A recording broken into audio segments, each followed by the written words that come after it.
태극신검 이해를 시작하겠습니다. 5.16 군사혁명에 대해서 살펴보도록 하겠습니다. 밀란이나 반란은 경우에 따라서 혁명이라 불리기도 하죠. 하지만 특별히 기준 없이 혁명이라고 부르죠. 기준을 정하자면 어떻게 정할 수 있을까요? 성공은 기본적인 거겠죠. 성공 플러스 사회적 과업을 안수를 해야 되죠. 그래요. 그래야 혁명이라고 부를 수 있겠죠. 4.19 의거는 사회적 과업을 안수했나요? 안수 못했죠. 내각 책임제는 어떤 정치 권력상의 문제지, 정치 구조상의 문제지 사회적 과업하고는 거리가 있죠. 그래서 4.19 의거도 혁명이 아니에요. 그래요. 5.16 군사혁명 이후 박정희 정부도 어떤 일이 있었는지 다들 잘 알죠. 한국 사람들은. 그래요. 사회적 과업이 완수됐기 때문에 그래요. 5.16 군사 반란을 군사혁명이라고 얘기할 수가 있는 것이에요.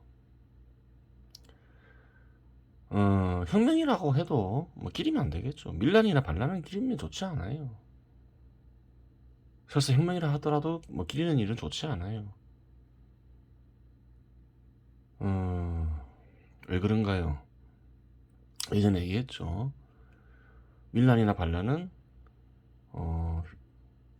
그래요. 많은 사람들에게 피해를 끼칠 수 있죠. 그리고 생각을 달리하는 이들이 있죠. 기리게 되면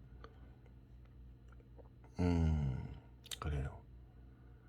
사회적인 갈등이 생기죠. 분쟁이 생길 수도 있고. 그래서 기리지 말라고 하는 거예요. 또 밀란이나 반란 같은 경우에는 혁명으로 발전하기보다는 대부분 다 큰 피해만 끼치고 끝나는 경우가 많지요. 그래요. 그런 이유로 기리지 말라고 하는 거예요.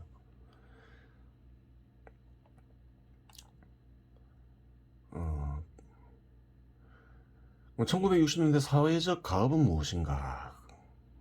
그걸 알아야 되겠죠. 사회적 가업도 사회적 가업이 뭐였을까? 한국은 어떤가요? 그 당시 한국은 농업 자본이 중심이 됐죠. 상공업이 그렇게 발달하지 않았죠. 상업이나 공업이나 금융업이나.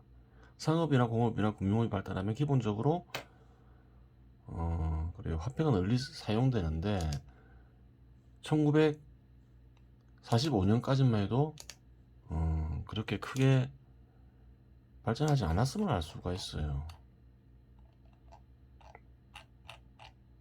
그래요. 그 증거가 뭔가요?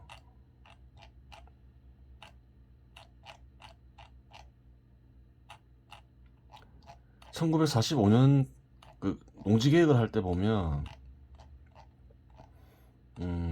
화폐로 대가를 지불하는 게 아니죠. 유상 분배를 할 때 그래요. 현물을 받아요. 그래요. 어떻게 현물로 받냐?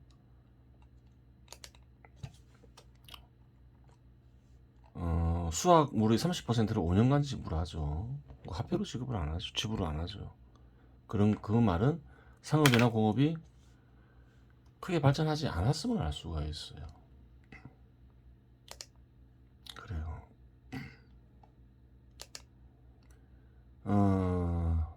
민주주의 제도에 대해서 한번 생각해 볼 필요가 있어요.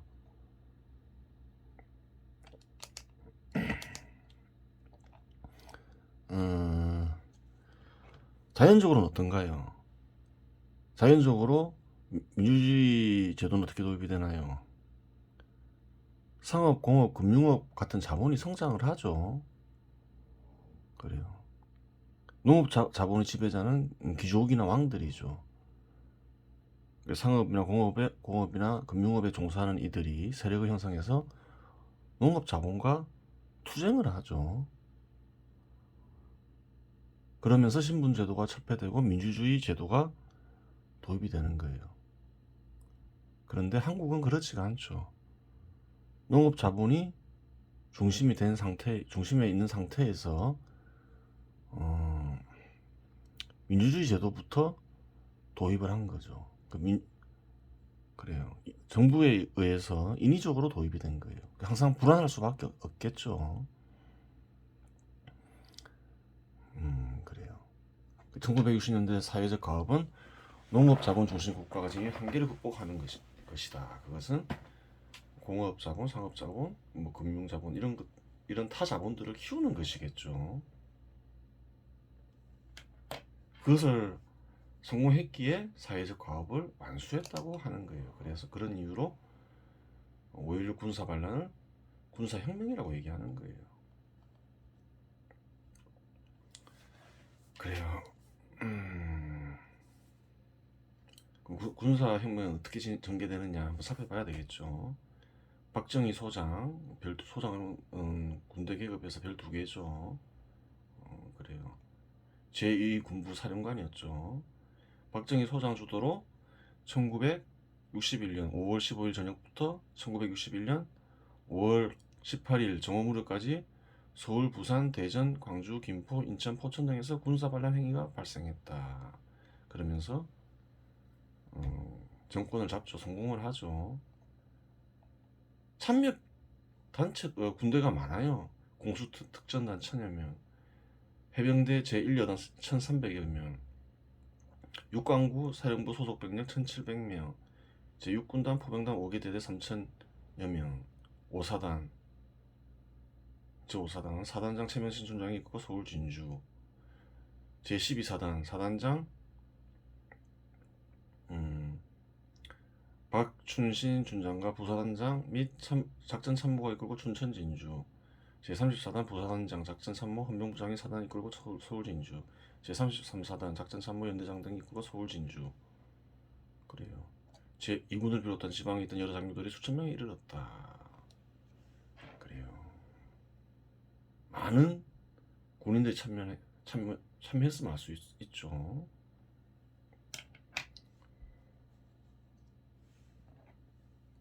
이렇게 다양한 군대들이 동원되기 위해서는, 또 군인들이 동원되기 위해서는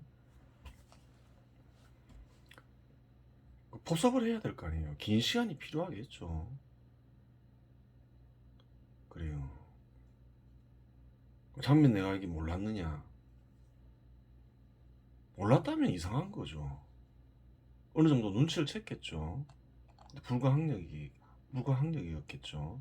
장면에게 보고된 장면 정부의 정보기관인 시국 정화단의 활동.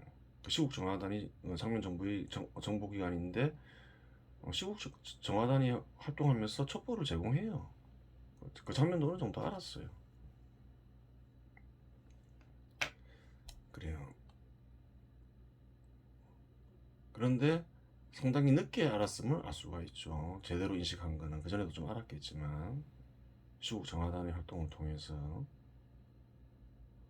원래 그 4일이 5월 16일이 아니라 4월 19일이었다는 얘기가 있죠.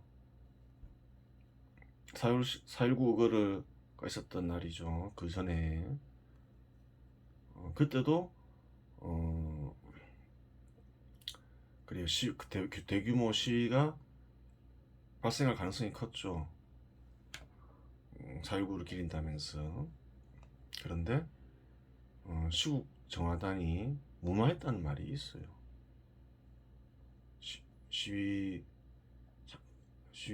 주도하는 이들에게 돈을 줘가지고 그런 얘기가 있어요. 하여간 장면이 제대로 인식한 건 5월 9일로 볼 수 있죠. 1961년 5월 9일 육군 참모총장 장도영에게 수사를 지시하죠. 장면은 자신이 입수한 정보를 장도영에게 전하고 시국 정화단을 통해서 정보를 입수했겠죠. 이것이 어떻게 된 일인가 라고 물었다. 내 말을 들은 장도영은 천만의 말씀이십니다. 그런 일이 있겠습니까? 라고 대답했다. 그래요.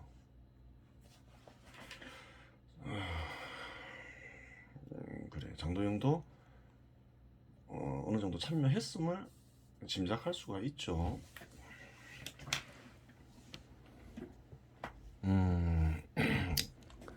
박정희 대통령이 주도했으니까 당시에는 소장이었겠죠. 박정희 소장이 주도했으니까 박정희 소장에 대해서 알아봐야 되겠죠. 1977년 출생, 1979년 사망하죠.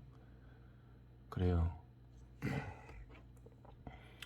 국가재건최고회의 의장이 되죠. 국가재건회는 뒤에 살펴보겠지만 그래요. 5.1 군사혁명이 터진 뒤로 이제 정책을 결정하는 곳이죠. 국가재건최고회의 의장이 국가 최고 지도자로 보면 되겠죠. 실질적인 제 5, 6, 7, 8, 9대 대통령을 역임하죠. 박정희는 그래요. 1944년 관동군에 배치되죠.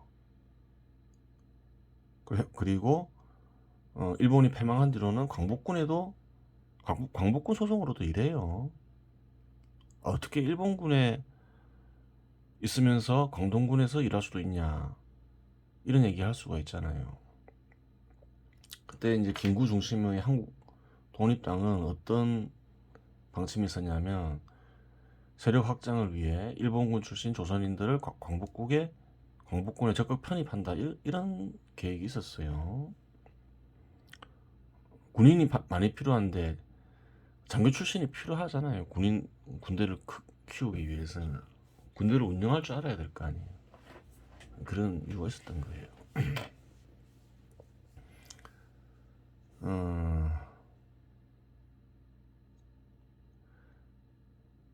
그러니까 그런 게 있어요. 뭐 일본군 출신 조선인들이 있겠죠.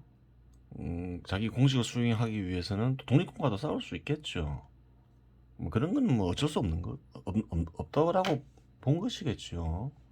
안 그랬으면 일본군 출신을 쓰지는 않았겠죠.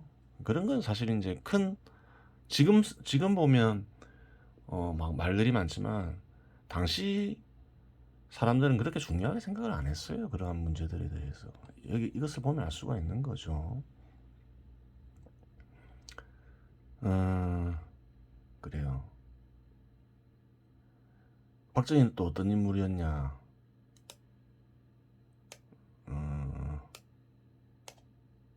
실제로 좌익분자였죠. 좌익분자였어요. 처음에는 1949년 공산주의 혐의로 그래요. 재판에 넘어가죠. 근데 그래서 무기형 선고를 받았어요. 그런데 이제 박정희와 가까운 이들이 구명운동을 해요. 육군본부의 동료 상사들이 구명운동이 있었어요. 그리고 잘 알려지지 않은 일이지만 남로당 면단을 폭로해서 이제 그래요. 감면과 형집행 정지 복역을 받았다고 하죠. 남로당 그 무슨 말인가요? 전향했다는 말이죠. 그래요.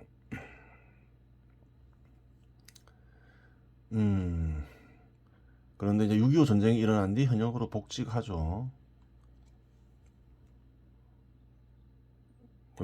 전쟁을 할 줄 아는 이들이 필요하니까, 많이 필요하니까, 박정희 그 당시 이제 대통령도, 박정희, 그래요. 또 이렇게 복직을 하게 되는 거예요. 그리고 이제 1958년 정도에 소장이 되죠. 별 2개. 1961년 제2군부 사령관으로 재직 중 이제 군사 반란을 주도를 해요. 그래요. 그 대규모 군사 반란이 일어나죠. 군사 반란을 일으키기 전에 친이승만 인사들을 교섭을 했죠. 윤치영, 임명신, 임명직 등의 인사들과도 사전에 여러 번 교섭했다. 윤치영 1898년 2월 10일 출생, 1996년 2월 9일 사망. 이승만 비서실장을 했죠. 그래요. 이승만 대통령이 한국에 이제 입국했을 때 비서실장을 해요. 그리고 내무부 장관, 서울특별시장, 국회의원, 국회부의장 등을 역임하죠. 민주공화당 당의장에도 것도 역임하죠. 무언가 활약을 하지 않았을까? 활약을 했으면 어떤 활약을 했을까? 그런 생각을 해볼 수 있는 거죠. 임명신 여성이죠. 1948년 8월 상공부 장관이 역임하죠. 이승만 최측근으로 알려져 있습니다. 그렇죠. 여성으로는 당시에서 굉장히 큰 성공을 거두죠.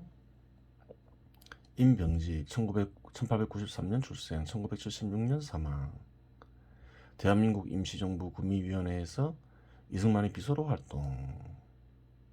1949년 외무부 장관에 기용되죠. 그래요. 친 이승만 사람임을 알 수가 있어요. 친 이승만 인사들과 교섭을 해요. 그리고 1962년 11월 박정희 대통령은 이승만에게 거금 2만 달러를 저금하죠. 당시 큰 돈이었겠죠. 그리고 이승만 대통령의 생활도 어느 정도 책임을 져요.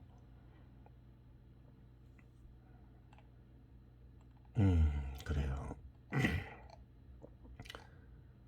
반란에 성공하기 위해서 어떻게 해야 되나요?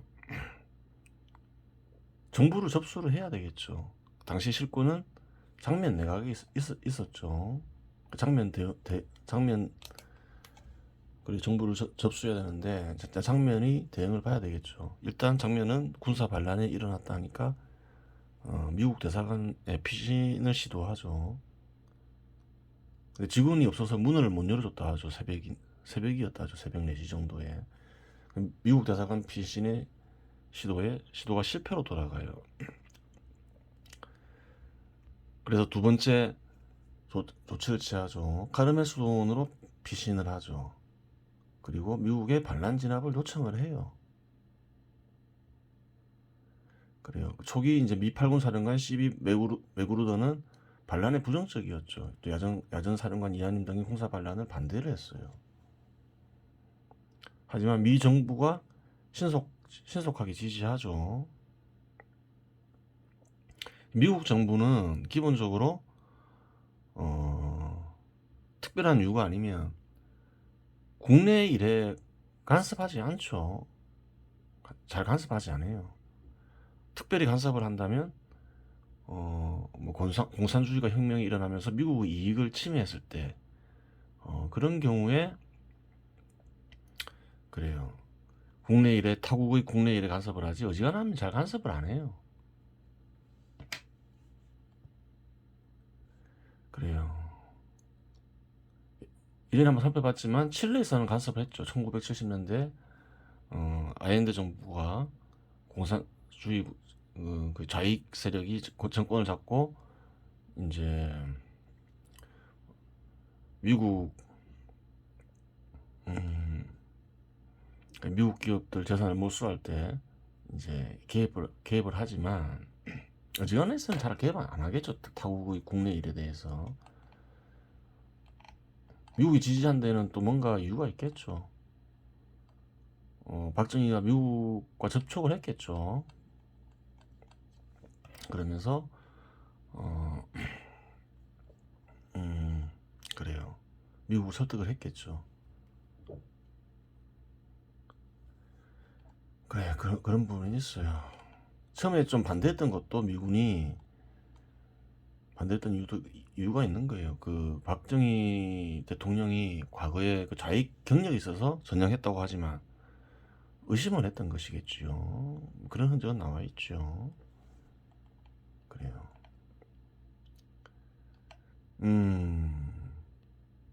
당시 미국에는 이승만이 있었잖아요. 미국이 이승만을 접촉했을 수도 있겠죠. 군사정부가 낫냐? 민주당 정부가 낫냐? 이승만은 뭐 그랬겠죠. 민주당 걔네들 안 된다 이랬겠죠. 그래요. 뭐 확인된 건 안 했지만 뭐 그래서 가능성이 크겠죠. 그래서 미국의 지지를 얻지 않았을까 뭐 이런 생각을 해볼 수 있는 거죠. 그 다음에 또 청와대를 접수해야 되겠죠. 1961년 5월 18일 청와대 접수. 그래요. 그 당시 대통령은 윤보선이었죠. 접견실에서 박정희, 장도영 등 쿠데타 주모자를 만난 윤보선 대통령은 올 것이 왔구나 라는 말로 입을 열었다. 혼잣말이었겠죠. 혼자는 말이었지만 소리가 워낙 커 다른 사람들도 그 말을 들었다고 한다. 그래요. 윤모선은 이 말에 이어 나라를 구하는 길은 이 길밖에 없었다 면서 장면 정부의 비난을 퍼붓고 박정희 거사에 찬사를 보냈다고 했다. 죽일까봐 무서웠던 모양이지요. 그래요. 올 것이 왔고는 혼잣말을 다른 사람들이 듣기 크게 할 이유는 없잖아요. 그래요. 이 나라를 구하는 길은 이 길밖에 없었다. 이런 얘기도 할 필요 없는 거 다른 사람들이 들을 정도로. 그래요.